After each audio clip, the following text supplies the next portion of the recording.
जय हिंद साथियों, स्वागत है आपका self study classes with Sumit Jain YouTube channel में। तो सभी साथी आ जाएं और एक बार जल्दी से वीडियो को लाइक कर दें। आज दोस्तों अपन कुछ महत्वपूर्ण प्रश्नों पर चर्चा करेंगे जो कि बहुत ही इंपॉर्टेंट हैं। जिन भी साथियों को मॉडल पेपर लेना है दोस्तों, वो मॉडल पेपर ले सकते हैं। आज मॉडल पेपर के कुछ नमूने, कुछ प्रश्नों को आज हम आपको बताने वाले हैं कि मॉडल पेपर में इस प्रकार के महत्वपूर्ण प्रश्नों का संकलन किया गया है, उसको आप सभी देख सकते हैं। देखो, द्विवेदी युग को जागरण सुधार काल की संज्ञा किसने दी है? तो सभी लोग बताएंगे। आंसर आपका क्या हो जाएगा? यहां पर फटाफट से आंसर बताना है आपको। द्विवेदी युग को जागरण सुधार काल की संज्ञा किसने दी है? बताइए। क्वेश्चन है आपके डॉक्टर नगेंद्र ने, आचार्य शुक्ल ने, नामवर सेन ने, रामकुमार वर्मा ने। फटाफट बताएं। द्विवेदी युग को जागरण सुधार काल की संज्ञा किसने दी है? ये क्वेश्चन आपसे पूछा गया है तो आपको बताना ही है और सभी लोग आंसर बताएं फटाक से। राइट आंसर आपका जा रहा है कि सर जागरण सुधार काल की जो संज्ञा दी है वो दी है डॉक्टर नगेंद्र ने, यानी कि आपका जो एक नंबर है वो बिल्कुल सही है। ठीक है, एक नंबर, बहुत बढ़िया। अगला क्वेश्चन देखो, कौन हिंदी को गवारू बोली कहते हैं? बहुत बढ़िया क्वेश्चन। हिंदी को गवारू बोली कौन कहते हैं? हिंदी को गवारू बोली कौन कहते हैं? ये आपका क्वेश्चन है, आपको चयन करना है तो फटाक से बताइएगा। हिंदी को गवारू बोली किसने कहा है? तो देखते हैं कौन कौन सही बता रहा है। फटाफट से आंसर बताइए। प्रश्न क्रमांक 2 का आंसर।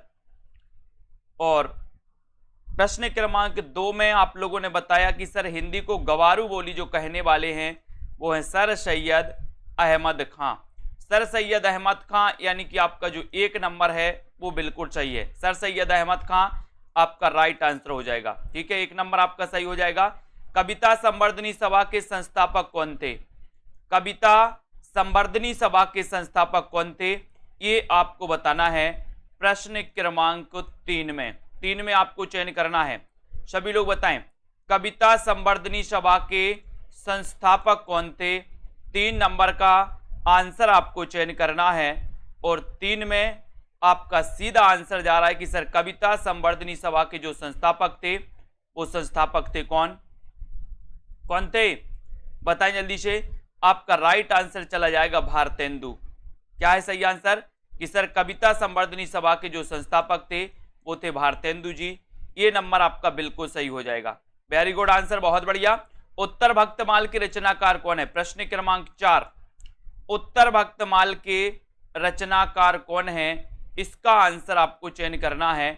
सभी लोग बताएं, उत्तर भक्तमाल के रचनाकार कौन है? ये आपका प्रश्न है, इसका आंसर आपको चयन करना है और सीधा सीधा आंसर आपका जा रहा है कि सर उत्तर भक्तमाल अगर आप पूछ रहे हो तो उत्तर भक्तमाल के जो रचनाकार हैं बताएं। सभी का आंसर आ गया कि सर उत्तर भक्तमाल ये भारतेंदु जी की रचना है। भक्तमाल किसकी रचना है? भक्तमाल के रचनाकार नाभादास हैं। ठीक है, और नवभक्तमाल राधाचरण गोस्वामी। ठीक है, नवभक्तमाल राधाचरण गोस्वामी। उत्तर भक्तमाल भारतेंदु जी, भक्तमाल नाभादास। ठीक है, वेरी गुड, बहुत बढ़िया। रामस्वरूप चतुर्वेदी ने रासो शब्द की उत्पत्ति किससे मानी है? बहुत अच्छा क्वेश्चन। प्रश्न क्रमांक 5 में आपको बताना है रामस्वरूप चतुर्वेदी ने रासो शब्द की उत्पत्ति किससे मानी है? किससे मानी है? सभी लोग बताएंगे। प्रश्न क्रमांक आपका 5 है। 5 का राइट आंसर आपको चयन करना है। 5 का सही आंसर क्या हो जाएगा? रामस्वरूप चतुर्वेदी ने रासो शब्द की उत्पत्ति किससे मानी है? प्रश्न क्रमांक आपका 5 है और 5 में सीधा आंसर देखते हैं कौन कौन सही बता रहा है इस प्रश्न को। 5 में रामस्वरूप चतुर्वेदी का पूछा है, गलत कर जाएंगे बहुत सारे लोग। कुरैशी जी बिल्कुल सही बता रहे हैं, बहुत बढ़िया। और बहुत सारे लोगों ने डी लगा दिया। यही गड़बड़ होता है आप लोगों के साथ। आपको पता है कि रामस्वरूप चतुर्वेदी ने राउस से माना है। राउस से दोस्तों रासो शब्द की उत्पत्ति मानी है। यहां पर आपका उत्तर है 1 नंबर, राउस से रासो शब्द की उत्पत्ति मानने वाले कौन है? रामस्वरूप चतुर्वेदी। ठीक है, बहुत बढ़िया। कृषक क्रंदन एक किसकी रचना है? प्रश्न क्रमांक 6। कृषक क्रंदन की रचनाकार कौन है? गया प्रसाद शुक्ल स्नेही, निर्मल वर्मा, हरिऔध या फिर कृष्णाशोपति। प्रश्न क्रमांक आपका 6 है। 6 का आंसर आपको बताना है। कृषक क्रंदन किसकी रचना है? ये सभी लोग बताएं। कृषक क्रंदन की रचनाकार कौन है? इसका आंसर बताना है। और प्रश्न क्रमांक 6 में आपका उत्तर हो जाएगा कि सर कृषक का क्रंदन गया। कृषक का क्रंदन अब गया। गया तो गया प्रसाद शुक्ल स्नेही, यानी कि आपका 1 नंबर बिल्कुल सही हो जाएगा। कृषक का क्रंदन गया, गया से क्या बनेगा? गया प्रसाद शुक्ल स्नेही। ठीक है, ये नंबर आपका राइट आंसर। Very good. प्रेम राज्य काव्य के लेखक कौन है? प्रेम राज्य काव्य के लेखक कौन है? इसका आंसर आपको बताना है। प्रेम राज्य काव्य के लेखक कौन माने जाते हैं? प्रश्न क्रमांक 7 में आपको चयन करना है। प्रेम राज्य काव्य के लेखक कौन है? प्रश्न क्रमांक 7 और बढ़िया प्रश्न है दोस्तों। कौन है? प्रेम राज्य किसकी रचना है? ये बताना है। बताइए, प्रेम राज्य किसकी रचना है? क्वेश्चन थोड़ी सी दोस्तों डिफरेंट अलग होंगे, लेकिन बढ़िया क्वेश्चन। प्रेम राज्य की रचनाकार कौन है? और आपका सीधा आंसर जा रहा है कि सर प्रेम राज्य जो काव्य है, ये काव्य जयशंकर प्रसाद का। ठीक है, प्रेम राज्य की जय, प्रेम राज्य की जय, यानी ये नंबर आपका सही है। ये नंबर, वेरी गुड, बहुत बढ़िया आंसर। अगला क्वेश्चन देखो, अवध का किसान कवि किसे कहा जाता है? अवध का किसान कवि किसे कहा जाता है? अवध का किसान कवि किसे कहा जाता है? त्रिलोचन, मुक्तिबोध, अज्ञेय या फिर नाथुराम शर्मा शंकर को? अवध का किसान कवि किसे कहा जाता है? बढ़िया क्वेश्चन है। प्रश्न क्रमांक 8 में आपको चयन करना है। बताएं, अवध का किसान कवि किसे कहा जाता है 8 नंबर में? और 8 नंबर में आपका सही आंसर है कि सर अवध का किसान कवि पूछा है, तो अवध के किसान कवि के पास कितने लोचन हैं? त्रिलोचन है, 3 लोचन हैं। ये नंबर आपका त्रिलोचन बिल्कुल सही हो जाएगा। ये नंबर आपका बिल्कुल सही आंसर, बहुत बढ़िया। अगले क्वेश्चन की ओर हम बढ़ेंगे दोस्तों। विकलांग श्रद्धा का दौर ये किसकी रचना है? आपको बताना है। विकलांग श्रद्धा का दौर ये किसकी रचना है? क्वेश्चन अच्छा है, बहुत अच्छे से पढ़ देना। विकलांग श्रद्धा का दौर ये रचना किसकी मानी जाती है? कृष्णाशोपति की। बताइए, यशपाल, हरिशंकर परसाई या फिर धूमिल? विकलांग श्रद्धा का दौर ये रचना के लेखक कौन है? ये प्रश्न क्रमांक 9 में आपको बताना है। और विकलांग श्रद्धा का दौर यानी कि हरिशंकर परसाई, हरिशंकर परसाई, और सी नंबर आपका सही है। ठीक है, वेरी गुड, बहुत बढ़िया। प्रगतिशील साहित्य के मानदंड, इसके लेखक कौन है? प्रगतिशील साहित्य के मानदंड के लेखक कौन माने जाते हैं? जल्दी से बताओ। प्रगतिशील साहित्य के मानदंड के रचनाकार कौन है? प्रश्न क्रमांक आपका 10 है और 10 में आपको चयन करना है। बहुत ही अच्छा क्वेश्चन है। बताएं कुरैशी जी, प्रगतिशील साहित्य के मानदंड के रचनाकार कौन है? प्रश्न क्रमांक 10 में, और 10 में आपका सही आंसर हो जाएगा। क्या हो जाएगा? बोले सर प्रगतिशील साहित्य के मानदंड के जो रचनाकार हैं वो है रांगे राघव। ठीक है, बहुत सारे लोग कंफ्यूज हो रहे, कुछ लोग सी लगा रहे, जबकि आंसर है आपका रांगे राघव। यानी कि आपका जो 1 नंबर है रांगे राघव वो बिल्कुल सही है। कोई मुक्तिबोध बता रहा है, कोई रामविलास शर्मा बता रहा है, लेकिन आपका सही आंसर है प्रगतिशील साहित्य के मानदंड रांगे राघव। ठीक है, वेरी गुड। अगला क्वेश्चन देख लो। हिंदी भाषा की बोलियों के वर्गीकरण के आधार पर छत्तीसगढ़ी बोली बताना है। छत्तीसगढ़ी बोली है पूर्वी हिंदी, पश्चिमी हिंदी, पहाड़ी हिंदी या फिर राजस्थानी हिंदी। हिंदी भाषा की बोलियों के वर्गीकरण के आधार पर छत्तीसगढ़ी बोली बताना है। छत्तीसगढ़ी बोली है तो क्या है? ये दोस्तों आपके मॉडल पेपर से ही उठाया है मैंने। मॉडल पेपर जो आपके लिए जूनियर टेट के लिए बनाया है, उन्हीं जूनियर टेट के मॉडल पेपर से आपके लिए ये प्रश्न उठा करके लेकर आए हैं। ठीक है। तो यहां पर हिंदी भाषा की बोलियों के वर्गीकरण के आधार पर छत्तीसगढ़ी आपको मानी, अपन ने पढ़ा है अब छत्तीसगढ़ी, अब छत्तीसगढ़ी यानी कि पूर्वी हिंदी, ठीक है। ये नंबर आपका बिल्कुल सही हो जाएगा, ठीक है, वेरी गुड। किसके भक्तिपरक गीतों का संकलन अभंग के नाम से जाना जाता है? किसके भक्तिपरक गीतों का संकलन अभंग के नाम से जाना जाता है? ये आपको बताना है। नामदेव के, सहजोबाई, कबीर या फिर दादू दयाल के? कई बार मैंने ट्रिक से याद करवाया इस क्वेश्चन को। किसके भक्तिपरक गीतों का संकलन अभंग के नाम से जाना जाता है? ये आपको बताना है। और उत्तर प्रश्न क्रमांक 12 में आपका सही आंसर हो जाएगा नामदेव। नामदेव के भक्तिपरक गीतों का जो संकलन है वो अभंग के नाम से जाना जाता है, यानी कि ये नंबर आपका बिल्कुल सही है, ठीक है, वेरी गुड। महादेवी वर्मा की बौद्ध दर्शन से प्रभावित रचना कौन सी है? प्रश्न क्रमांक 13, महादेवी वर्मा की बौद्ध दर्शन से प्रभावित रचना कौन सी है? ये आपको चयन करनी है, बताते जाएं फटाफट से। क्या हो जाएगा सही आंसर? महादेवी वर्मा जी जिनका जन्म हुआ था 1907 को, और इनकी बौद्ध दर्शन से प्रभावित जो रचना है वो रचना कौन सी है? ये आपसे पूछा गया और आपका उत्तर है डी नंबर, यानी कि रश्मि। रश्मि यानी डी नंबर आपका बिल्कुल सही है, ठीक है, D right answer, very good. बौद्ध दर्शन से प्रभावित रचना कौन सी है? रश्मि, डी नंबर। पा ध्वनि का उच्चारण स्थान आपको बताना है। पा ध्वनि का उच्चारण स्थान कौन सा है? दंत, ओष्ठ, मूर्धन्य, मूर्धन्य या फिर कंठ?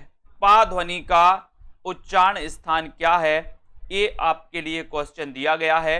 जिन भी साथियों को जूनियर सुपर टेट के टॉप 2000 प्रश्नों की दोस्तों क्या करना है? प्रैक्टिस करनी है। टॉप 2000 क्वेश्चन, टॉप 2000 क्वेश्चन के 20 टेस्ट बनाए गए हैं, जिनको भी करना है अभी आप लोगों के लिए ऑफर है, ठीक है। आप लोग कहें तो और अच्छा ऑफर आप लोगों के लिए दे देंगे, जितने भी हमारे साथी हैं। सिर्फ आप बताएं कि सर हमें प्रैक्टिस करनी है, तो आप लोग बता सकते हैं। पा ध्वनि का उच्चारण स्थान है 14 का आंसर, और 14 में आपका राइट आंसर जा रहा है ओष्ठ है। ओष्ठ यानी कि बी नंबर आपका सही है, ओष्ठ आपका राइट आंसर है। शशांक शब्द का पर्यायवाची शब्द क्या है? शशांक शब्द का पर्यायवाची शब्द क्या है? ये आपको बताना है प्रश्न क्रमांक 15 में। शशांक शब्द का पर्यायवाची शब्द आपको बताना है प्रश्न क्रमांक 15 का आंसर। और 15 में आपका देखो पर्यायवाची कौन कौन सही बता रहा है। शशांक शब्द का पर्यायवाची शब्द कौन सा है? प्रश्न क्रमांक 15, और 15 में आपका उत्तर हो जाएगा, क्या हो जाएगा? चंद्रमा, यानी कि आपका सी नंबर बिल्कुल सही हो जाएगा। शशांक शब्द का पर्यायवाची शब्द है क्या है? चंद्रमा है, ठीक है, सी नंबर, वेरी गुड, बहुत बढ़िया। धरती अब भी घूम रही है, कहानी के कहानीकार कौन है? धरती अब भी घूम रही है, कहानी के कहानीकार कौन है? प्रश्न क्रमांक 16 बताइए। ज्ञान रंजन, यशपाल, विष्णु प्रभाकर या फिर जैनेन्द्र कुमार? धरती अब भी घूम रही है, इसके कहानीकार कौन है? इसका आंसर बताना है 16 में, और 16 में आपका राइट आंसर हो जाएगा विष्णु प्रभाकर, यानी कि सी नंबर, ठीक है, सी नंबर, वेरी गुड। धरती अब भी घूम रही है, विष्णु प्रभाकर, सी नंबर, विष्णु की कृपा से अब भी घूम रही है। हिंदी का प्रथम ज्ञानपीठ पुरस्कार किस कवि को दिया गया? किस कवि को दिया गया हिंदी का प्रथम ज्ञानपीठ पुरस्कार? क्वेश्चन, दिनकर, पंत, नरेश मेहता, महादेवी वर्मा को। हिंदी का प्रथम ज्ञानपीठ पुरस्कार किसको दिया गया? ये आपसे 17 नंबर का क्वेश्चन पूछा गया है, सभी लोग बताएंगे।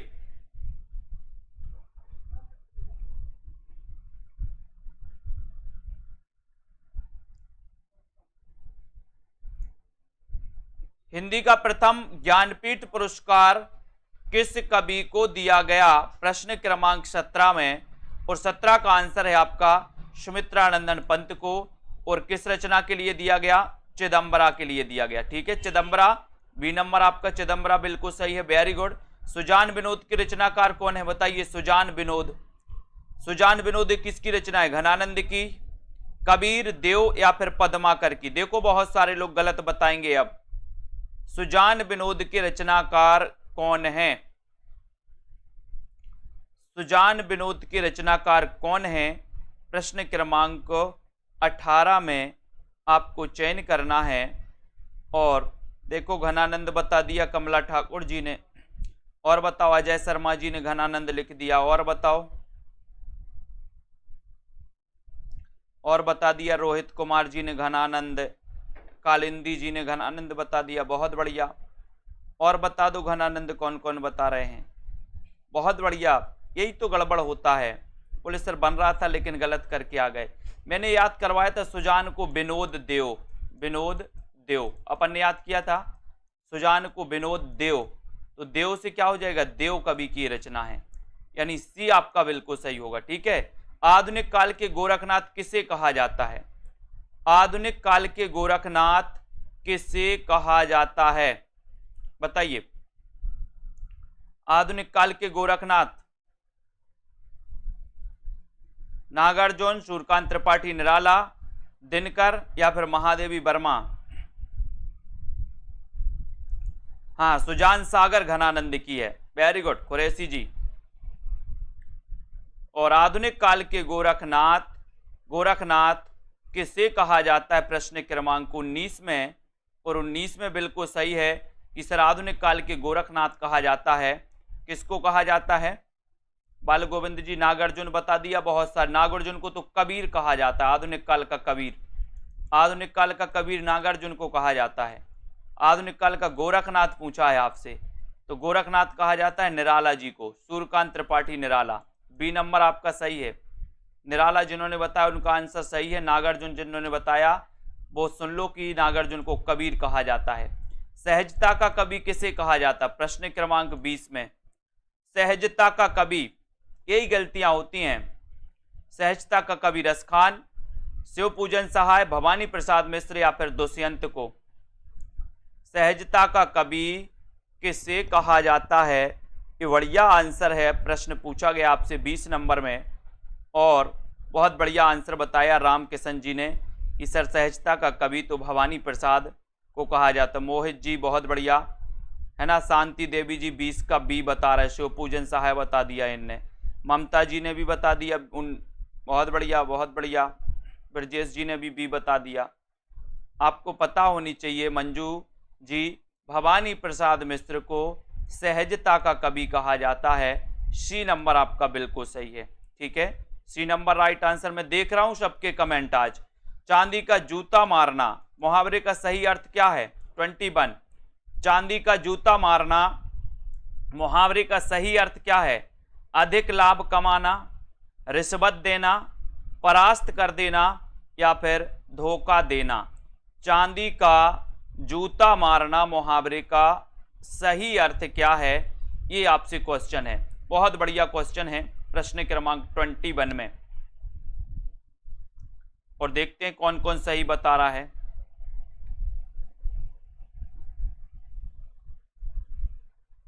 बहुत बढ़िया, लगभग अधिकांश लोगों ने सही बताया है। लगभग अधिकांश क्या, सभी लोगों ने सही बताया है।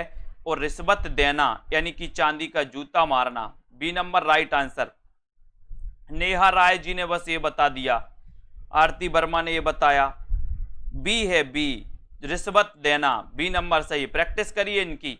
आख्यायिका शैली का प्रथम मौलिक उपन्यास कौन सा है? फिर गलत करेंगे आप लोग। आख्यायिका शैली का प्रथम मौलिक उपन्यास कौन सा है? प्रश्न क्रमांक 22 में बताइए, आख्यायिका शैली का प्रथम मौलिक उपन्यास कौन सा है? प्रश्न क्रमांक 22 में बताइए। 22 का राइट आंसर आख्यायिका शैली का बताना है प्रथम उपन्यास कौन सा है। और आपका राइट आंसर चला गया कि सर आख्यायिका शैली की बात करते हो तो ये उपन्यास है श्यामा स्वप्न। ये नंबर आपका राइट आंसर, वेरी गुड, ये नंबर बहुत बढ़िया आंसर। उतना वह सूरज है रचना के लेखक कौन है? उतना वह सूरज है रचना के लेखक कौन माने जाते हैं?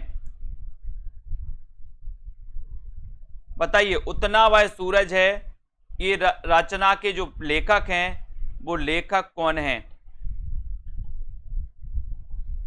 श्यामा स्वप्न ठाकुर जगमोहन, वेरी गुड कुरैशी जी। 23 का आंसर आपको बताना है और 23 में आपका आंसर चला जा रहा है कि सर उतना वह सूरज है।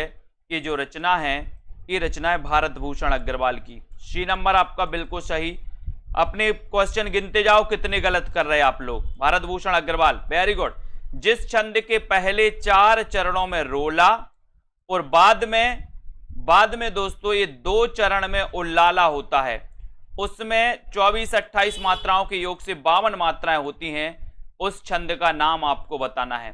पहले 4 चरणों में रोला और बाद में दोस्तों बताना है आपको 2 चरण में उल्लाला होता है, उसमें 24-28 मात्राओं के योग से 52 मात्राएं होती हैं। वो छंद कौन सा है? हरि गीतिका, गीतिका, कुंडलियां या फिर छप्पय? 24 का आंसर। बहुत अच्छा क्वेश्चन है। 24 में 24 का आपको चयन करना है और बहुत बढ़िया आंसर आया सभी लोगों का कि सर जो है 24-28 की मात्राओं के योग से 52 मात्राएं होती हैं, तो वो होता है छप्पय छंद। छप्पय छंद। एक और क्वेश्चन, छप्पयों का राजा किसे कहा जाता है? छप्पयों का राजा किसे कहा जाता है? एक और क्वेश्चन बताना प्रवीण ओझा जी। ये छप्पय हरि गीतिका में 52 मात्राएं नहीं होती हैं, हरि गीतिका में ये छप्पय यानी कि डी नंबर आपका छप्पय सही है। सारंग का पर्यायवाची शब्द कौन सा है? सारंग का पर्यायवाची शब्द कौन सा है? नमक, सारथी, मोर या फिर घोड़ा? सारंग का पर्यायवाची शब्द आपको बताना है प्रश्न क्रमांक 25 में, बताएं। और छप्पयों का राजा चंद बरदाई को कहा जाता, बिल्कुल सही है, ठीक है। और सारंग का जो पर्यायवाची शब्द है वो पर्यायवाची शब्द है दोस्तों क्या? मोर। क्या है? मोर। यानी आपका उत्तर सी नंबर जो है, सी नंबर आपका बिल्कुल सही है, ठीक है, सी नंबर राइट आंसर।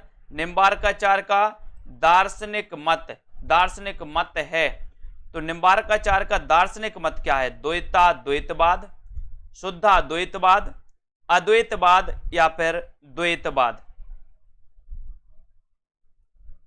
तो आपको पता है दोस्तों शुद्धाद्वैतवाद के तो वल्लभाचार्य माने जाते हैं, है ना। अद्वैतवाद के तो शंकराचार्य माने जाते हैं, ठीक है। और द्वैतवाद के माने जाते हैं मध्वाचार्य। तो द्वैताद्वैत यानी देत थक गए, तो निम्बार्काचार्य, और इसको सनक संप्रदाय भी कहा जाता है। सनक, ये क्वेश्चन आता है सनक संप्रदाय के कौन है? तो सनक संप्रदाय के कौन है? निम्बार्काचार्य, ठीक है। ये नंबर आपका सही है। हिंदी में पहली बार 12 मासा का वर्णन किस रासो ग्रंथ में हुआ है? पहली बार 12 मासा का वर्णन किस रासो ग्रंथ में हुआ है? परमाल रासो में, खुमार रासो, बीसल देव रासो या फिर हमीर रासो में? चयन करना है आपको। हिंदी में पहली बार 12 मासा वर्णन किस रासो ग्रंथ में हुआ है? प्रश्न क्रमांक 27 में आपको चयन करना है और 27 का आंसर आपका चला जाएगा, क्या चला जाएगा कि सर पहली बार 12 मासा का जो वर्णन हुआ है वो हुआ बीसल देव रासो। ये रचना श्रृंगारिक रचना है और इसके रचनाकार कौन है? नरपति नाल, ठीक है। ये अजमेर के शासक से संबंधित रचना है। सी नंबर आपका सही है। अनाथ का विलोम शब्द क्या है? अनाथ का विलोम शब्द आपको बताना है 28 में। अनाथ का विलोम क्या हो जाएगा? धनी, सनाथ, निर्धन या फिर बेकार? अनाथ का विलोम बताना है आपको। देखते हैं कौन कौन सही बता रहा है, और लगभग अधिकांश लोगों ने सही बता दिया कि सर अनाथ का विलोम होता है सनाथ। अनाथ का विलोम क्या होता है? सनाथ, ठीक है। यानी कि आपका बी नंबर आपका सही है। यहां पर बी नंबर सही है ममता जी 28 का, वेरी गुड, बहुत बढ़िया। मूल गोसाई चरित्र के रचनाकार कौन है? मूल गोसाई चरित्र के रचनाकार कौन है? 29। मूल गोसाई चरित्र के रचनाकार कौन है? आपसे पूछा गया है 29 का क्वेश्चन, और 29 में आपको बताना है क्या है मूल गोसाई चरित्र के रचनाकार। और सभी लोग लगभग सही आंसर बता रहे हैं कि सर मूल गोसाई चरित्र के जो रचनाकार हैं वो हैं बेड़ी माधव दास, यानी आपका जो बी नंबर है बेड़ी माधव दास, बी नंबर आपका बिल्कुल सही है, बेड़ी माधव दास राइट आंसर है। रस रतन के रचयिता कौन है, रस रतन के रचयिता कौन है, 30 का आंसर आपको चयन करना है। 30 में आपको बताना है रस रतन के रचनाकार कौन माने जाते हैं, और सीधा आंसर आपको बताना है। राइट आंसर चले के ये विश्वास जी, रस रतन के रचनाकार कौन है, बहुत बढ़िया राइट आंसर पोहकर कवि, कौन है, पोहकर कवि हैं, डी नंबर आपका बिल्कुल सही है, पोहकर कवि।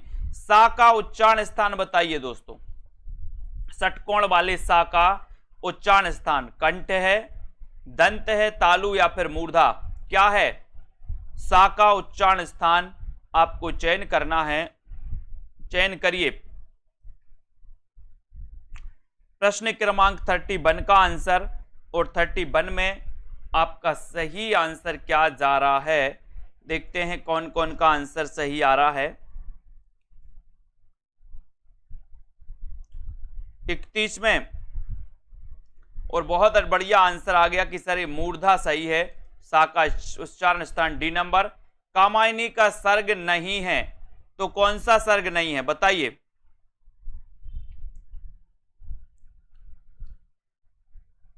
थर्टी टू का आंसर, कामायनी का कौन सा सर्ग नहीं है। अब मैंने आपसे बोला था कि आपको कामायनी के अगर 15 सर्ग याद हैं तो आप इस क्वेश्चन को हल कर सकते हो, अगर 15 सर्ग याद नहीं है तो इस क्वेश्चन को आप क्या कर पाओगे, गलत कर पाओगे।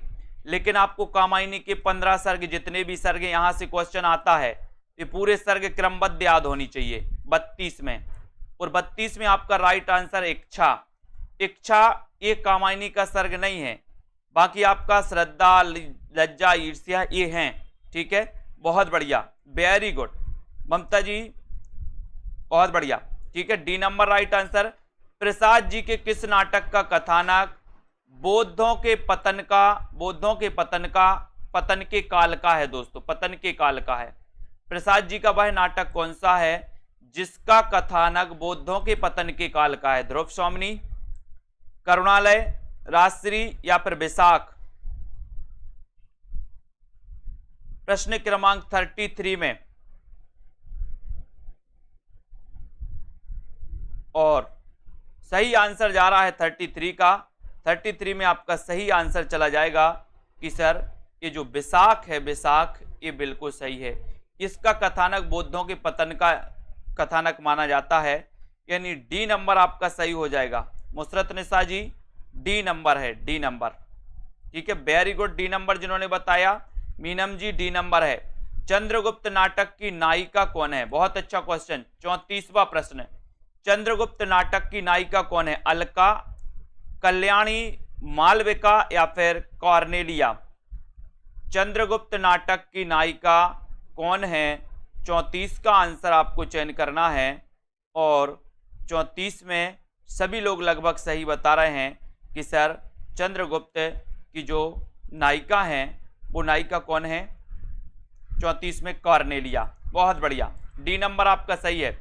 गांधीवाद की 100 परीक्षा निबंध के लेखक कौन है, गांधीवाद की 100 परीक्षा ये निबंध के लेखक कौन है, 35 का आंसर बताना है, 35 में गांधीवाद की 100 परीक्षा, बहुत बढ़िया, सभी लोग आंसर सही बता रहे हैं, लेकिन एक अच्छा क्वेश्चन है, गांधीवाद की 100 परीक्षा इस निबंध के लेखक कौन माने जाते हैं। 35 का राइट आंसर बताना है, और देखते हैं कौन कौन सफल होता है इस क्वेश्चन में। कमला जी, ईला चंद्र बता रही हैं, और बताओ, गांधीवाद की 100 परीक्षा, शशि जी ने भी ईला चंद्र बता दिया, ब्रजेश जी ने भी बता दिया, बहुत बढ़िया, और बताओ, प्रवीण जी हरिशंकर परसाई बता रहे हैं, हाँ बहुत बढ़िया, रामकिशन जी ने बता दिया है कि सर ये जो है ये यशपाल का है, गांधीवाद की 100 परीक्षा निबंध के रचनाकार हैं यशपाल, यानी डी नंबर आपका यशपाल बिल्कुल सही है। डी नंबर वालों का राइट आंसर, वेरी गुड। लहू पुकारे आदमी कहानी के कहानीकार कौन है? लहू पुकारे आदमी, लहू पुकारे आदमी ये किसकी कहानी है? कमलेश्वर, शिव प्रसाद सिंह, मार्कंडे या फिर मधुकर सिंह? 36 में चयन करना है। लहू पुकारे आदमी, बताएं ये किसकी कहानी है?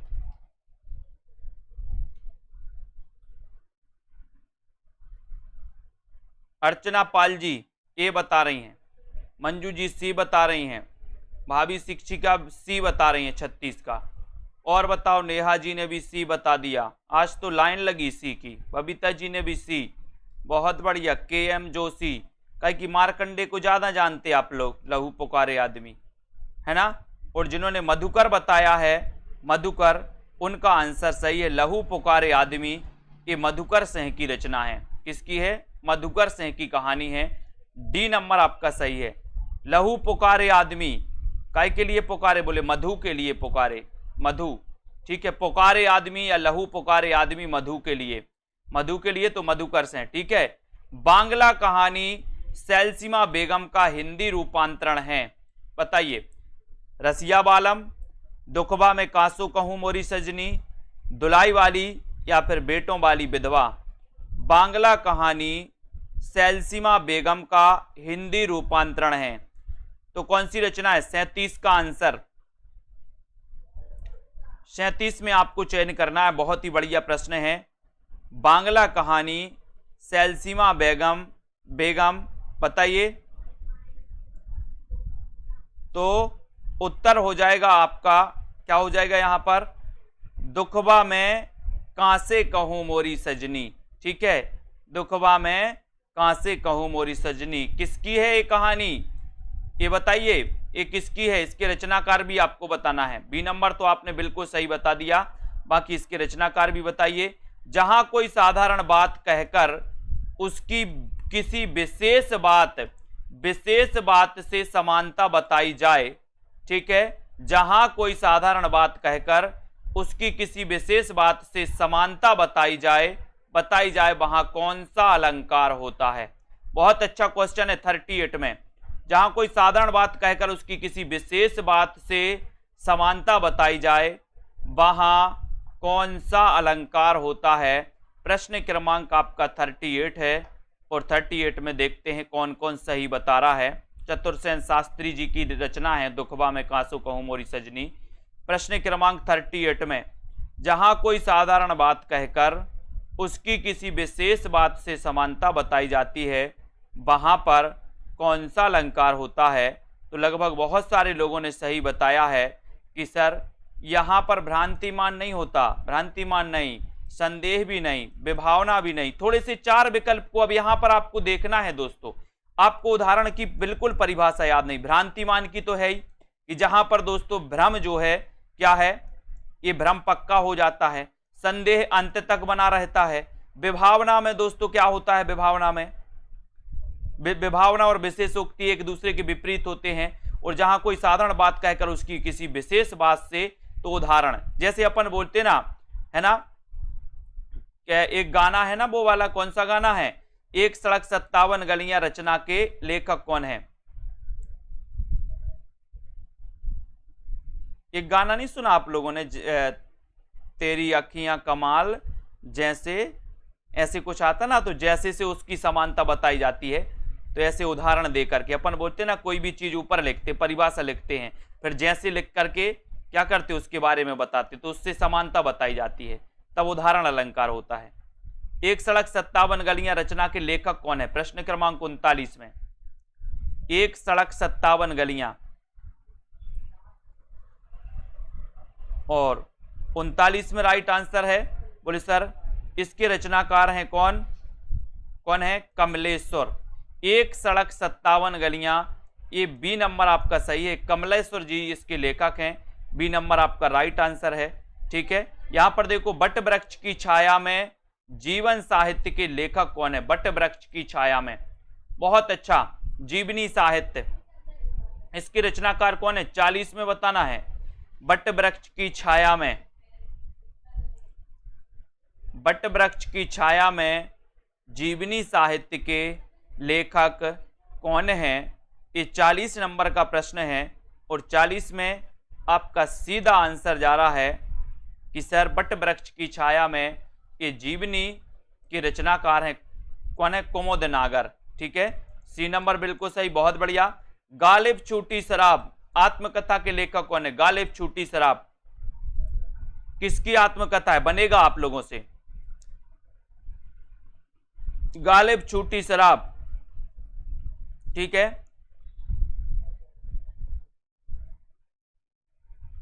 गालिब छूटी शराब मैंने कई बार आपको बताया है कि मैं बता दे रहा हूं आज, और कि जो पति क्या होते हैं, शराब पीते हैं, जो पति शराब पीते हैं उनकी पत्नियों को कालिया बन जाना चाहिए। क्या बनना है? कालिया।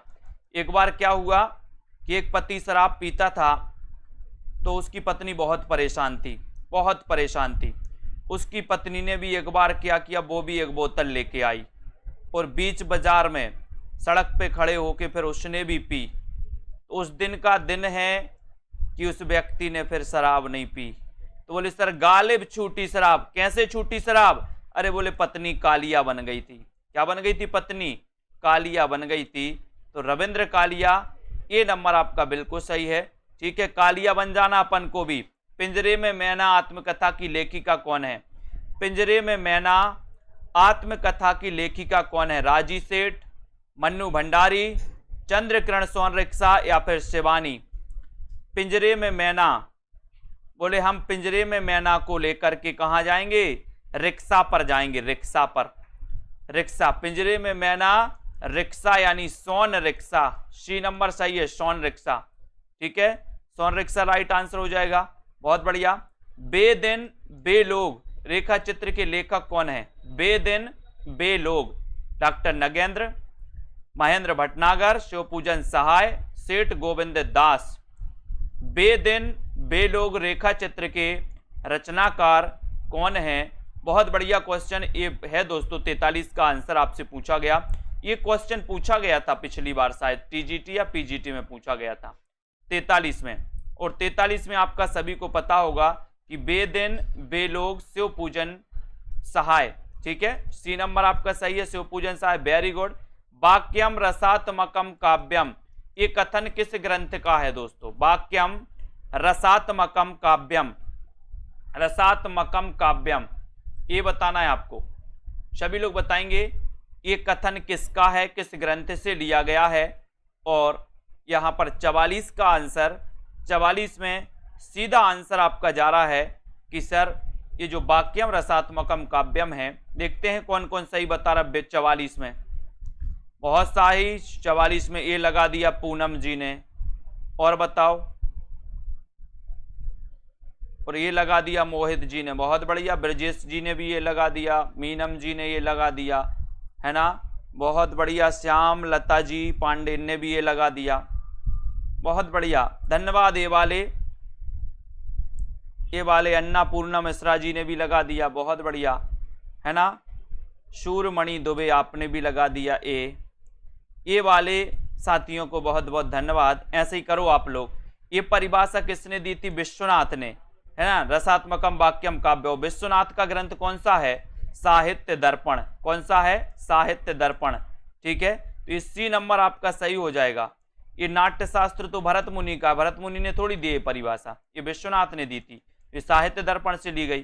करुण रस के स्थायी भाव का नाम क्या है? करुण रस के स्थायी भाव का नाम क्या है? 45। करुण रस के स्थायी भाव का नाम क्या है? क्रोध, शोक, निर्वेद या फिर इनमें से कोई नहीं। करुण रस के स्थायी भाव का नाम क्या है, ये आपको बताना है। 45 का, 45 में आपको, और सरल है कि सर करुण रस का स्थायी भाव जो है शोक है। वेरी गुड, बी नंबर आपका बिल्कुल सही है। ठीक है, ठेस शब्द है संकर, तत्सम, तद्भव या फिर देशज। ठेस कैसा शब्द है? ठेस कैसा शब्द है? संकर शब्द है, तत्सम है, तद्भव है या फिर देशज है। प्रश्न क्रमांक आपका 46 है, और 46 में आपने सही बताया है कि सर जो ठेस शब्द है ये ठेस शब्द है देशज। कैसा शब्द है ये? देशज शब्द है। डी नंबर आपका बिल्कुल सही हो जाएगा। ठीक है, वेरी गुड। मुहावरा किस भाषा का शब्द है बाल गोविंद जी? मुहावरा बताना है, मुहावरा किस भाषा का शब्द है? बहुत अच्छा क्वेश्चन है। 47 नंबर। अपन मुहावरे पढ़ते तो हैं लेकिन मुहावरा किस भाषा का शब्द है ये भी अपन को पता होनी चाहिए। 47 में 47 का आंसर चयन करिए। मुहावरा किस भाषा का शब्द है ये आपको बताना है। 47 का आंसर, और 47 में आपका सही जा रहा है कि सर जो मुहावरा है ये अरबी भाषा का शब्द है। किस भाषा का शब्द है? अरबी। अरबी का है बाल गोविंद जी, अरबी यानी बी नंबर। ठीक है, अरबी का शब्द है मुहावरा। बी नंबर आपका सही हो जाएगा 47 में। उर्दू किस भाषा का शब्द है? उर्दू, प्रश्न क्रमांक 48। उर्दू किस भाषा का शब्द है? तुर्की, फारसी, अरबी या फिर संस्कृत? उर्दू किस भाषा का शब्द है? प्रश्न क्रमांक 48 में बहुत अच्छा क्वेश्चन पूछा गया है। उर्दू किस भाषा का शब्द है ये पूछा गया, और आपका शायद जो क्वेश्चन है वो जा रहा है तुर्की। बहुत बढ़िया रामकिशन जी। उर्दू किस भाषा का शब्द है? तो ये तुर्की भाषा का शब्द है। ये नंबर आपका बिल्कुल सही है, वेरी गुड, बहुत बढ़िया। हिंदी शब्द है, बताइए हिंदी किस भाषा का शब्द है? उर्दू भाषा का, अरबी भाषा का, अवधी भाषा का या फिर फारसी भाषा का? बहुत अच्छा क्वेश्चन है। प्रश्न क्रमांक 49 का आंसर 49 में बताइए। उर्दू तुर्की भाषा का है, हिंदी बताना है। हिंदी किस भाषा का शब्द है? हिंदी किस भाषा का शब्द है ये आपको चयन करना है।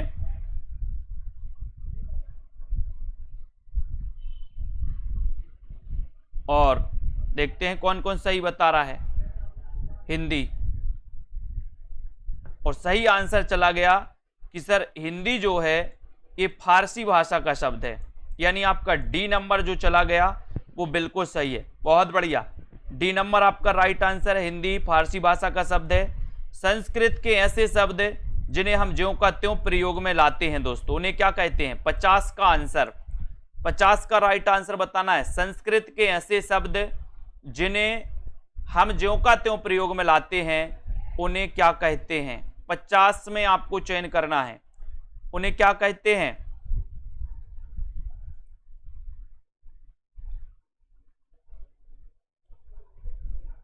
और संस्कृत के ऐसे शब्द जिन्हें हम ज्यों का त्यों प्रयोग में लाते हैं, प्रश्न क्रमांक 50 में, उन्हें कहते हैं हम तत्सम शब्द। ठीक है, नील कमल में उत्तर पद कमल, और बताना है आपको कमल क्या है? उत्तर पद जो कमल है ये कमल क्या है? विशेषण है, विशेष है, विशेष विशेषण है या फिर इनमें से कोई नहीं? नील कमल, नील कमल में कौन सा समास होता है? कर्मधारय समास। ठीक है, लेकिन आपको बताना है कि उत्तर पद जो कमल है वो क्या है, बताएं, फटाक से बताएं। 51 का आंसर, और 51 में सभी लोग बताएंगे। 51 का राइट आंसर देखो बहुत सारे लोग सी बता रहे हैं। मोहित जी ने सी बता दिया, और बताओ क्या बता रहे हैं कौन कौन? और बहुत सारे लोगों ने बिल्कुल सही आंसर बताया है कि सर जो कमल है ये कमल विशेष है, और जो नील है वो क्या है? विशेषण है, यानी जिसकी विशेषता बताई जाए वो विशेष कहलाता है, और जो विशेषता बताता है वो क्या कहलाता है? विशेषण। तो नील यहां पर क्या है? विशेषण, क्योंकि नील कमल, यानी कि दोस्तों कमल क्या है? विशेष, और नील विशेषता बता रहा है कि कमल जो है वो नीला है ना? तो याद रखते ना, ये विशेषण और विशेष, तो यहां पर कमल क्या है? विशेष, यानी कि ये नंबर आपका बिल्कुल सही है। ठीक है, साप्ताहिक शब्द किस प्रकार का विशेषण है? साप्ताहिक शब्द किस प्रकार का विशेषण है? गुणवाचक है, संख्यावाचक है, परिमाणवाचक है या फिर सार्वनामिक विशेषण है? साप्ताहिक का बताना है प्रश्न क्रमांक 52 में। फटाफट आंसर बताएंगे तो मजा आएगा आपको भी, और जल्दी से और देखते जाएं कितने नंबर आपके आ रहे हैं। साप्ताहिक शब्द किस प्रकार का विशेषण है यहां पर प्रश्न क्रमांक 52 में, और 52 में आपने बिल्कुल सही आंसर बताया कि साप्ताहिक जो है ये संख्यावाचक है, यानी बी नंबर आपका करेक्ट। वेरी गुड, बहुत बढ़िया। कौन सा शब्द समूहवाचक प्रत्यय नहीं है? समूहवाचक प्रत्यय कौन सा नहीं है? 53 में आपको चयन करना है। समूहवाचक प्रत्यय कौन सा नहीं है, ये 53 का आंसर आपको चयन करना है। और बहुत ही बढ़िया क्वेश्चन है। लोग, ये तो समूहवाचक है। गण, ये भी समूहवाचक है। वर्ग, ये भी समूहवाचक है। तो समूहवाचक प्रत्यय कौन सा नहीं है? कौन सा नहीं है? प्रेस। प्रेस यानी डी नंबर, प्रेस आपका बिल्कुल सही है। प्रेस जिन्होंने बताया राइट आंसर। किस शब्द की रचना प्रत्यय से हुई है? किस शब्द की रचना प्रत्यय से हुई है? 54 का आंसर किस शब्द की रचना प्रत्यय से हुई है? कुसुम, चप्पल, लिखावट या फिर सुमन, यानी कि 54 का आंसर आपको चयन करना है। प्रत्यय से किसकी रचना हुई है आपको चयन करना है। बताइए अंकित गुप्ता जी। तो अधिकांश लोग 54 में चयन कर रहे हैं। सर सी नंबर लगा दो। वेरी गुड, लगा दिया सी नंबर, लिखावट। ठीक है, सी नंबर सही, वेरी गुड। आचार्य भरत ने कितने अलंकारों का उल्लेख किया है? बहुत अच्छा क्वेश्चन है। आचार्य भरत ने कितने अलंकारों का उल्लेख किया है 55 में? प्रश्न क्रमांक 55 में आपको चयन करना है कि आचार्य भरत ने कितने अलंकारों का उल्लेख किया है। और अधिकांश लोग बता रहे हैं। कौन कौन सही बता रहे हैं? हर्षिता जी बताइए कितने प्रकार के?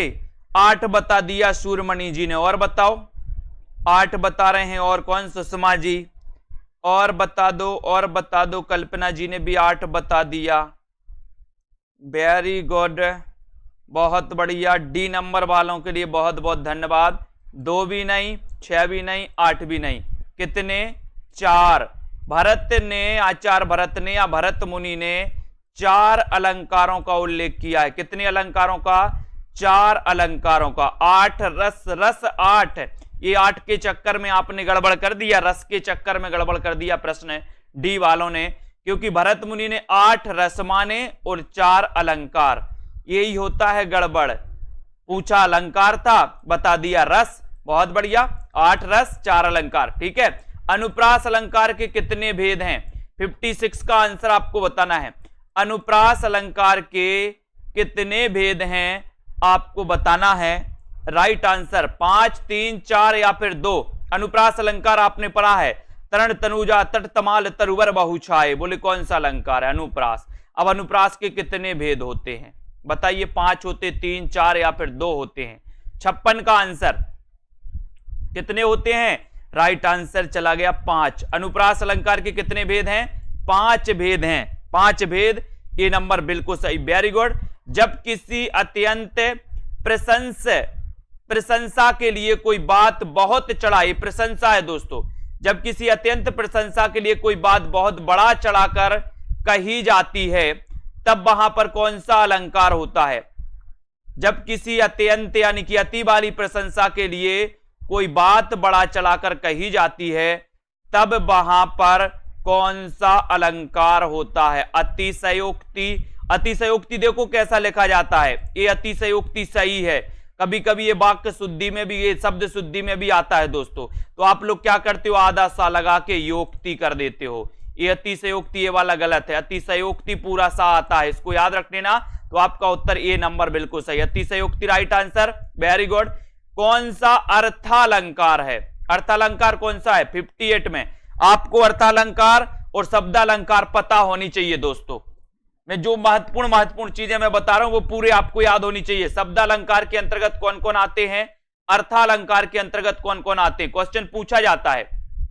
यहां पर आपसे अर्थालंकार पूछा गया है, तो अर्थालंकार कौन सा होता है? प्रश्न क्रमांक 58 में आपको चयन करना है अर्थालंकार के अंतर्गत कौन सा आता है। तो बहुत सारे लोगों ने, है ना, रेखा जी बी बता रही है, मक नहीं, अनुप्रास भी नहीं, श्लेष भी नहीं। अर्थालंकार के अंतर्गत आता उपमा। याद कर लेना अब इसको, बहुत सारे लोगों ने गलत बताया है।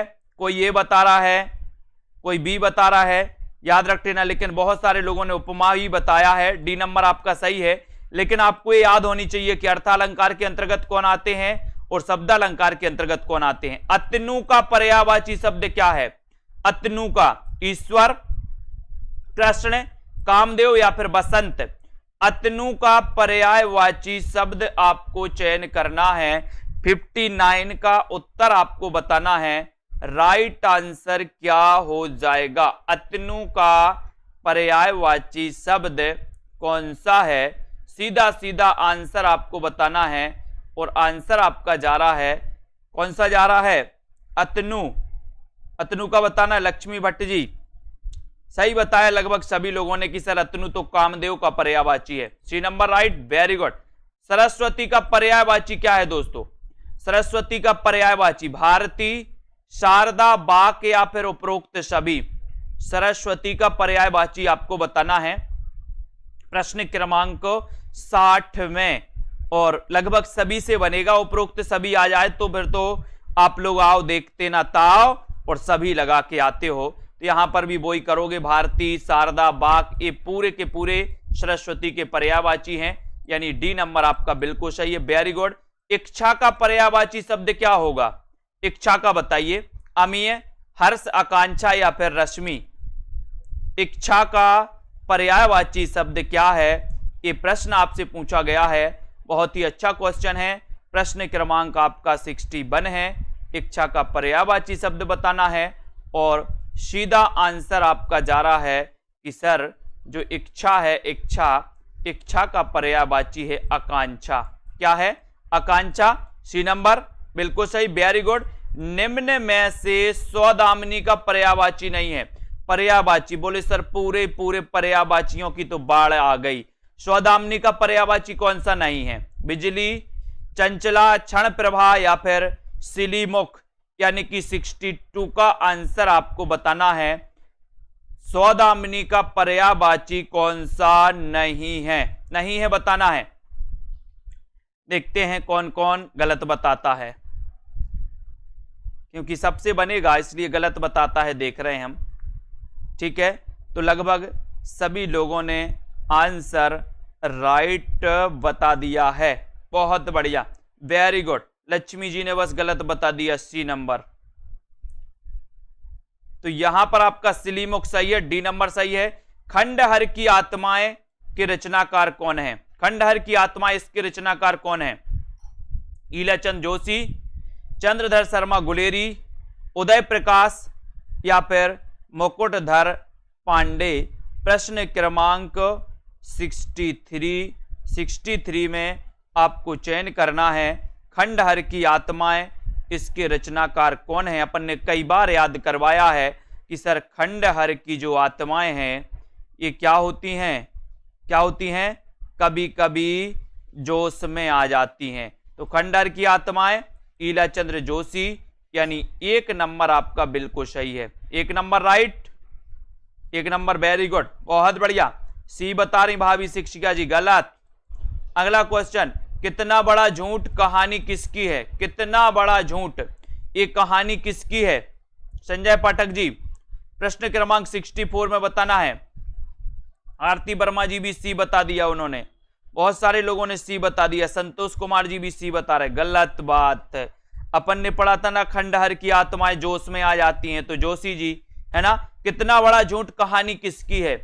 कितना बड़ा झूठ ये कहानी किसकी है? प्रश्न क्रमांक 64 में, और देखते हैं कौन सही बता पाता है। बताइए, मुकनत जी ने ये बता दिया, सुषमा जी सी बता रही हैं, अंकित जी सी बता रहे हैं, अर्चिता जी भी सी बता रही हैं। लेकिन जिन्होंने सही बताया है उनमें नंबर आता है पूजा सोनकर जी का। ठीक है, बहुत बढ़िया। मोहित जी का, रेखा जी का, उषा प्रियंवदा, बी नंबर सही है। ठीक है, उषा प्रियंवदा की रचना कितना बड़ा झूठ, उषा प्रियंवदा। ठीक है, वेरी गुड। कोठरी की बात कहानी के रचनाकार कौन है? कोठरी की बात। अब बताओ कोठरी की बात कैसी रहनी चाहिए? एक भी गलत हो गया तो सोच लेना। कोठरी की बात, कोठरी की बात किसकी कहानी है? कुरैशी जी, कोठरी की बात कैसी रहनी चाहिए? कोठरी की बात 65 में, और 65 में आपका सही आंसर जा रहा है कि सर जो कोठरी की बात है, कोठरी की बात एक कहानी है, ये अज्ञेय की है, अज्ञेय रहनी चाहिए, अज्ञेय, अज्ञेय। Very good. याद हो कि ना याद हो, संस्मरण के रचनाकार कौन है? याद हो कि ना याद हो, ये संस्मरण के रचनाकार कौन है? ये क्वेश्चन आपसे पूछा गया प्रश्न क्रमांक 66 में। और याद हो कि ना याद हो, अपन ने पढ़ा है दोस्तों, आपने घातक फिल्म देखी होगी, घातक, घातक फिल्म देखी कि नहीं देखी? देखी है।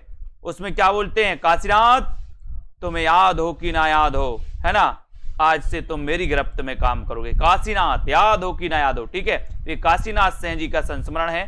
बी नंबर आपका बिल्कुल सही, वेरी गुड। जिनके साथ जिया, ये संस्मरण के लेखक कौन है? जिनके साथ जिया, तेज बहादुर चौधरी, प्रतिभा अग्रवाल, मृदुला गर्ग, अमृतलाल नागर। जिनके साथ जिया, ये संस्मरण किसका है आपको बताना है। और जिनके साथ जिया वो कौन है? प्रश्न क्रमांक 67 में, और 67 आपको बताना है कि सर जिनके साथ जिया, जिनके साथ जिया, अमृतलाल नागर। वेरी गुड, वो तो अमृत जैसे हैं। कैसे? अमृत, अमृतलाल नागर, वेरी गुड। मैं और केवल मैं और केवल मैं एकांकी के रचनाकार कौन है? मैं और केवल मैं, प्रश्न क्रमांक 68 का आंसर, मैं और केवल मैं, ये किसका एकांकी है? इस एकांकी के रचनाकार कौन है? भगवती चरण वर्मा, जगदीश चंद्र माथुर, भुवनेश्वर, या फिर जैनेन्द्र कुमार? आपको बताना। एक और दोस्तों बड़ी बात मैं आपको बता रहा हूं कि आप लोगों के लिए जिनको भी लेना है, जिनको भी दोस्तों मॉडल पेपर लेना है, इसी प्रकार के जूनियर टेट का प्रैक्टिस करना है आप लोगों के लिए, आप लोगों के लिए 200 फीस कर दी गई है। जितने भी हमारे जो दोस्तों पैड वाले साथी हैं, वो आज रात 12 बजे तक जिनको भी लेना है वो ले सकते हैं, उनके लिए 200 फीस कर दी गई है, जो भी हमारे साथी हैं। ठीक है, तो मैं और केवल में एकांकी के रचनाकार कौन है? 68 का आंसर। और 68 में आपका राइट आंसर क्या हो जाएगा? 68 का भगवती चरण वर्मा, ये नंबर जिन्होंने लगाया बिल्कुल सही है। स्त्री मुक्ति संघर्ष और इतिहास, ये किसकी रचना है? स्त्री मुक्ति संघर्ष और इतिहास के रचनाकार कौन है? ये किसकी रचना है? ये आपको बताना है।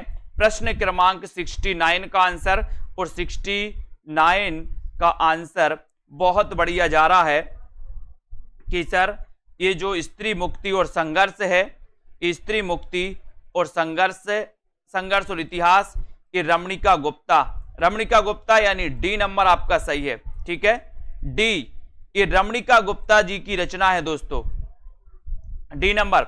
आचार्य रामचंद्र शुक्ल का प्रथम सैद्धांतिक ग्रंथ कौन सा है? सैद्धांतिक ग्रंथ पूछा है आपसे। आलोचनादर्श, समालोचक, काव्य में रहस्यवाद, या फिर कविता क्या है? रामचंद्र शुक्ल का प्रथम सैद्धांतिक ग्रंथ कौन सा है? प्रथम सैद्धांतिक ग्रंथ कौन सा है? रामचंद्र शुक्ल जी का, यानी कि 70 का उत्तर बताना है। बहुत ही अच्छा क्वेश्चन है, क्वेश्चन कई बार पूछा गया है। कौन कौन सही बता रहा है? सही बताने के लिए बहुत बढ़िया आंसर बताया है खुशी मौर्य जी, सी नंबर। काव्य में रहस्यवाद, प्रथम सैद्धांतिक ग्रंथ कौन सा है? काव्य में रहस्यवाद, रामचंद्र शुक्ल जी का। ठीक है, वेरी गुड, बहुत बढ़िया। अगला है नई कविता का आत्म संघर्ष के लेखक कौन है? नई कविता का आत्म संघर्ष, इसके लेखक कौन है? प्रेमचंद, जयशंकर प्रसाद, मुक्तिबोध, या फिर मलयज? प्रश्न क्रमांक 71 है। नई कविता का आत्म संघर्ष के लेखक कौन है? इस 71 का आंसर आपको चयन करना है। बहुत ही अच्छा क्वेश्चन है, और 71 में सीधा सीधा आपका राइट आंसर चला जा रहा है कि सर ये जो नई कविता का आत्म संघर्ष है, इसके जो लेखक हैं वो लेखक है मुक्तिबोध। ठीक है, मुक्तिबोध, सी नंबर बिल्कुल सही। पंत की कौन सी छायावादी रचना नहीं है? पंत की कौन सी छायावादी रचना नहीं है? तो कौन सी नहीं है छायावादी रचना? युगबाणी, ग्रंथि, वीणा या फिर पल्लव।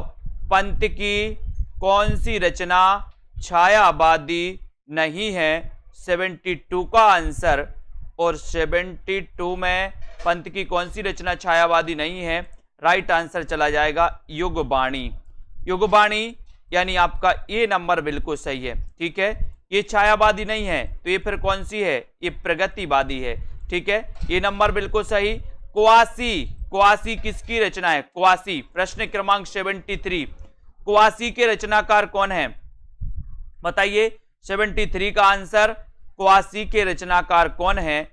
और बहुत ही अच्छा आपका उत्तर जा रहा है 73 में कि सर क्वासी के रचनाकार पूछा है। और क्वासी, क्वासी बताइए क्वासी के रचनाकार कौन है 73 में?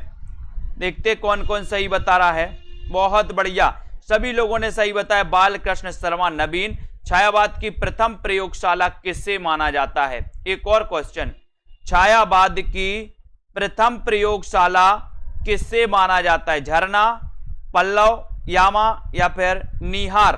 बताइए। प्रश्न क्रमांक 74 में 74 छायावाद की प्रथम प्रयोगशाला कौन सी या किसे माना जाता है? 74 का आंसर और राइट आंसर है झरना। झरना, वेरी गुड, ए नंबर राइट आंसर। बहुत बढ़िया। इन मुसलमान हरिजनन पे कोटिन हिंदू बारी, ये पंक्ति किसकी है? इन मुसलमान हरिजनन पे कोटिन हिंदू बारी, ये जो पंक्ति है ये पंक्ति किसकी है? ये आपको बताना है। इन मुसलमान हरिजनन पे लगभग सभी को पता है कि सर ये पंक्ति तो भारतेंदु जी की है। D number, very good. आधुनिक हिंदी काव्य का बैतालिक किसे कहा जाता है? आधुनिक हिंदी काव्य का बैतालिक किसे कहा जाता है? ये आपको चयन करना है। भारतेंदु, प्रेमघन, राधा कृष्णदास और बाल मुकुंद गुप्त। ठीक है, आंसर होगा कि सर आधुनिक हिंदी काव्य का जो बैतालिक कहा जाता है वो कहा जाता है, किसको कहा जाता है? किसको कहा जाता है? भारतेंदु जी को। वेरी गुड, ये नंबर सही, बहुत बढ़िया। हो होरी, कल ही पढ़ा था अपन ने, कल परसों पढ़ा था। हो होरी ये किसकी कृति है? हो होरी कृति के रचनाकार कौन है? बड़ा ही अच्छा क्वेश्चन है।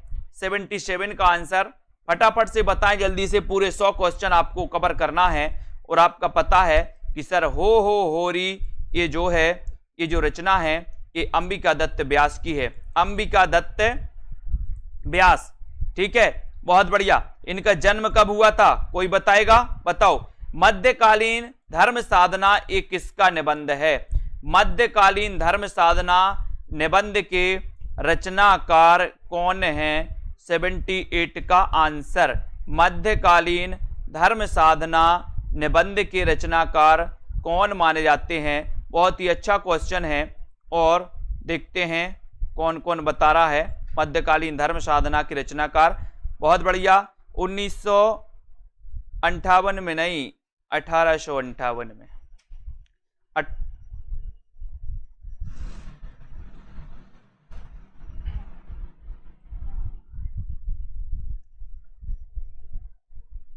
तो यहां पर राइट आंसर क्या हो जाएगा? हजारी प्रसाद द्विवेदी। सी नंबर सही है, वेरी गुड। भूत के पांव किसकी व्यंग्य रचना है? भूत के पांव, भूत के पांव ये किसकी रचना मानी जाती है? 79 में। और 79 का उत्तर बताना है। और भूत के पांव ये जो रचना है दोस्तों ये हरिशंकर परसाई जी की है। ठीक है, बी नंबर आपका सही, वेरी गुड आंसर। किस प्रकार के निबंधों में बुद्धि तत्व प्रमुख होता है? किस प्रकार के निबंधों में बुद्धि तत्व प्रमुख होता है? भावात्मक, वर्णात्मक, विवरणात्मक या फिर विचारात्मक? किस प्रकार के निबंधों में बुद्धि तत्व प्रमुख होता है? आपको चयन करना है और प्रश्न क्रमांक 80 का उत्तर बताना है। बहुत ही अच्छा क्वेश्चन है दोस्तों। किस प्रकार के निबंधों में बुद्धि तत्व प्रमुख होता है? प्रश्न क्रमांक 80 में। और 80 का राइट आंसर है कि सर विचारात्मक निबंधों में बुद्धि तत्व। मैंने निबंध आपको बहुत अच्छे से पढ़ाया था। विचारात्मक निबंधों में बुद्धि तत्व प्रधान होता है, डी नंबर आपने लगाया, वेरी गुड, बहुत बढ़िया। विचार प्रवाह के रचनाकार कौन है? विचार प्रवाह, ये निबंध है विचार प्रवाह, इसके रचनाकार कौन माने जाते हैं? हजारी प्रसाद, अज्ञे, नागार्जुन, रामधारी सिंह दिनकर। 81 में आपको बताना है।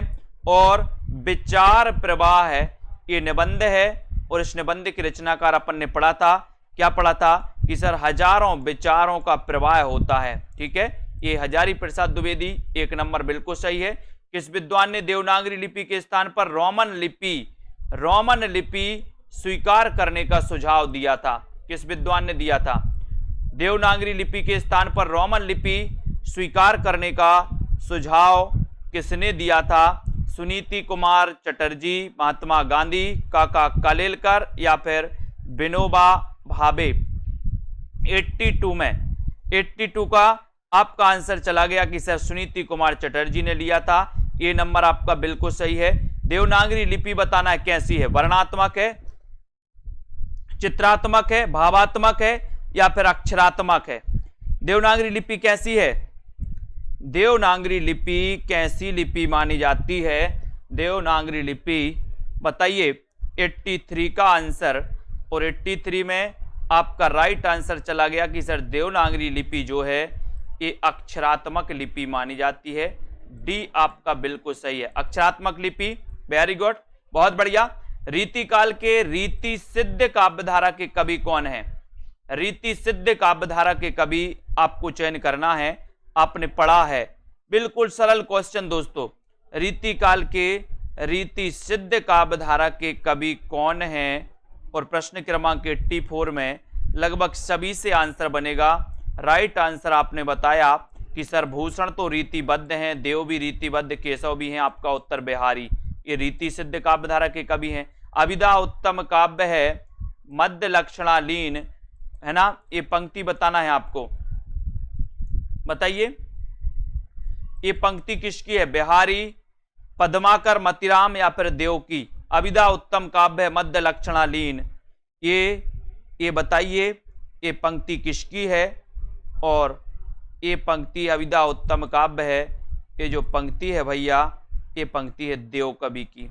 किसकी है? देव कवि की। डी नंबर आपका सही है, देव कवि आपका राइट आंसर हो जाएगा। रस रहस्य के रचनाकार कौन है? अच्छा क्वेश्चन, 86 में बताइए, फटाफट से आंसर देते जाएं। आप लोग बिल्कुल सही आंसर बता रहे। देखो भाभी शिक्षिका जी पद्माकर बता दिया इन्होंने, ये पद्माकर नहीं है, देव कवि की रचना है, अभिधा उत्तम काव्य है। ठीक है, देव। रस रहस्य के रचनाकार कौन है ये आपको बताना है। चिंतामणि, केशवदास, अंकित गुप्ता जी आप क्वेश्चन नहीं लगा रहे भैया, आंसर बताते जाओ। अब कौन कौन मॉडल पेपर लेगा, इसी के चक्कर में आप पढ़े हो। रस रहस्य के रचनाकार आपको बताना, इसके रचनाकार कौन है? चिंतामणि, केशवदास, कुलपति मिश्र या फिर मतिराम। 86 में आंसर बताना है और आपका उत्तर हो जाएगा कुलपति मिश्र। सी नंबर आपका सही है, कुलपति मिश्र, ये रस का रहस्य कुलपति। ठीक है, स्वयंभू को हिंदी का प्रथम कवि किसने माना? 87 में स्वयंभू को हिंदी का प्रथम कवि किसने माना है? रामकुमार वर्मा, रामचंद्र शुक्ल, हजारी प्रसाद द्विवेदी, राहुल सांकृत्यायन। स्वयंभू को हिंदी का प्रथम कवि किसने माना है?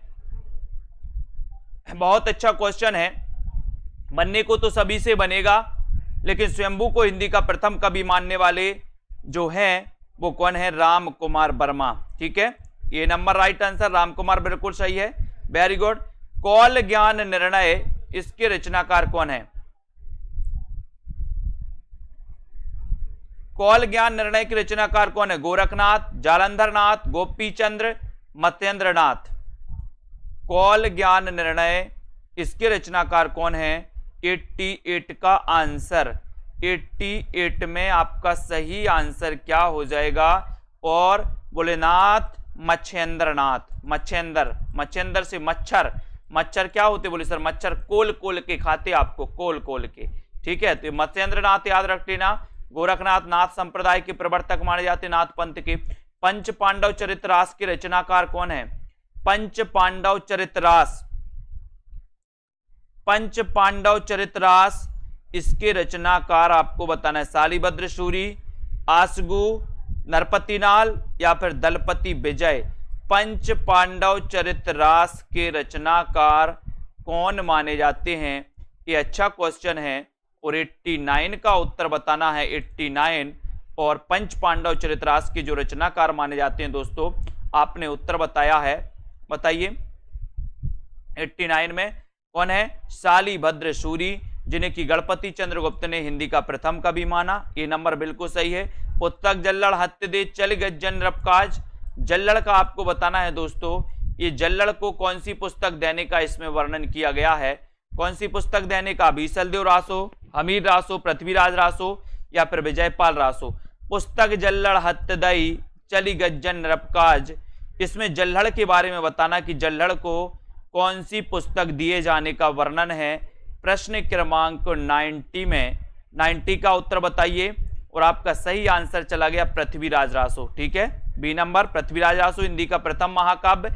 रंग दे बसंती चोला नाटक के रचनाकार कौन है? रंग दे बसंती चोला सुरेंद्र वर्मा, मोहन राकेश, भीष्म साहनी, विनोद रस्तोगी। 91 रंग दे बसंती चोला नाटक के रचनाकार कौन है? 91 का आंसर आपसे पूछा गया है और आपने उत्तर बता दिया है कि सर यहां पर उत्तर है भीष्म साहनी। बहुत बढ़िया, रंग दे बसंती चोला भीष्म साहनी, सी नंबर सही है।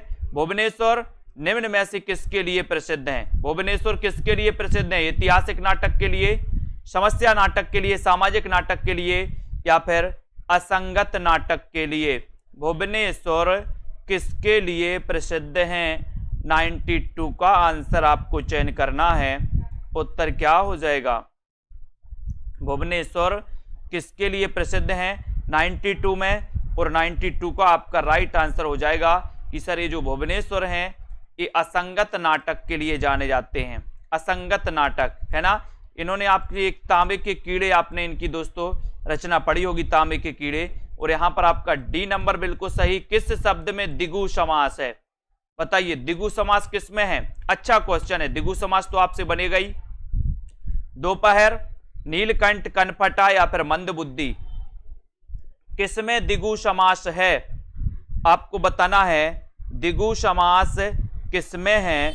और लगभग सभी को पता है कि सर संख्यावाची द्विगु यानी कि ए नंबर सही है। दोपहर में द्विगु समास है। Very good. किस क्रम में बहुब्रीहि समास है? बहुब्रीहि समास का उदाहरण नहीं है पूछा है, बताइए कौन सा नहीं है? सिंहवाहिनी, हिरण्यगर्भ, वसुंधरा या फिर देशवासी।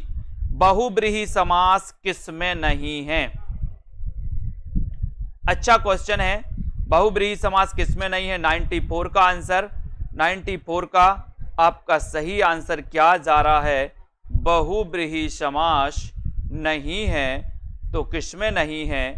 आंसर चला गया कि सर बहुब्रीहि समास पूछा है तो देशवासी। बाकी दोस्तों डी नंबर लगाना 94 में डी। बहुत बढ़िया, देशवासी में नहीं है। रामवृक्ष बेनीपुरी की कौन सी कृति यात्रा वृत्त की है? कौन सी कृति यात्रा वृत्त की है? सागर की लहरों पर, अप्रवासी की यात्राएं, पैरों में पंख बांधकर या फिर मेरी यूरोप यात्रा।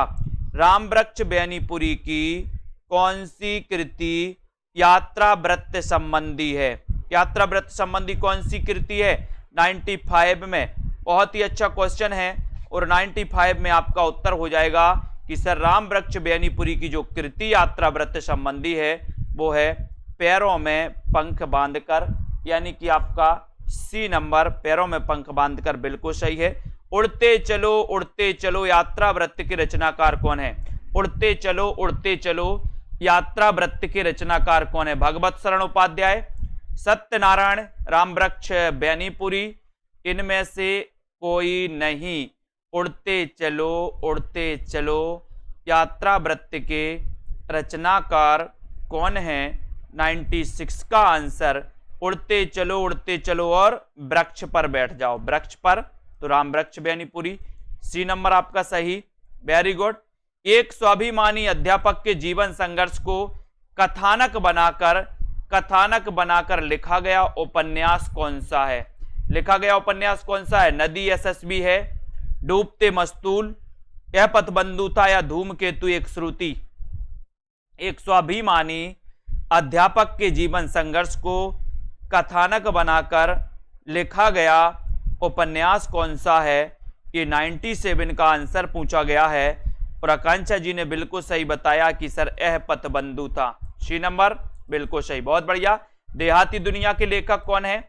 98 का आंसर देहाती दुनिया, निराला, शिवपूजन सहाय, उपेंद्रनाथ तस्क या फिर प्रेमचंद? देहाती दुनिया में क्या होता है? बोले सर शिव की पूजन ही सहाय होती है। देहाती दुनिया में शिव की पूजन ही सहाय होती है, यानी कि आपका उत्तर बी नंबर शिव पूजन सहाय। Very good.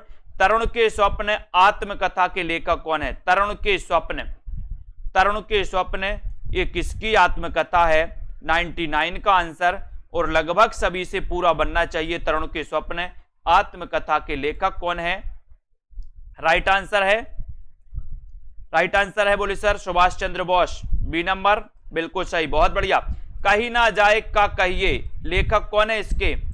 कहीं ना जाए का कहिए, ये लेखक आपको बताना है, सभी लोग बताएंगे। और जूनियर सुपर टेट का जो मॉडल पेपर है सिर्फ आप लोगों के लिए, पेड वालों के लिए, जितने भी हमारे साथी हैं उनके लिए ये रात 12 बजे तक 200 रुपए कर दिया गया है इसका प्राइस। तो जिनको भी इसमें प्रैक्टिस करना है 200 में 2000 क्वेश्चन इसमें आपके रहेंगे। एक के 100 नंबर के मॉडल पेपर जिसमें व्याकरण और साहित्य दोनों सम्मिलित रहेगा। कहीं ना जाए का कहिए कि लेखक कौन है? प्रश्न क्रमांक 100 में, और आपका उत्तर हो जाएगा भगवती चरण वर्मा। बी नंबर आपका बिल्कुल सही है, ठीक है, बी नंबर राइट आंसर। बहुत बढ़िया, बहुत बहुत धन्यवाद सभी साथियों के लिए। और अध्ययन करते रहें, वीडियो को लाइक करते रहें दोस्तों, और इसी प्रकार से निरंतर आपको अध्ययन करना है, ठीक है। सभी लोग जुटे रहें अपनी तैयारी में, और जो जो आपके दोस्तों बाकी रह गए हैं उनकी तैयारी जरूर करें, ठीक है। और दोस्तों लाइक करें और लगे रहें अध्ययन में, ठीक है। बहुत बढ़िया, जय हिंद।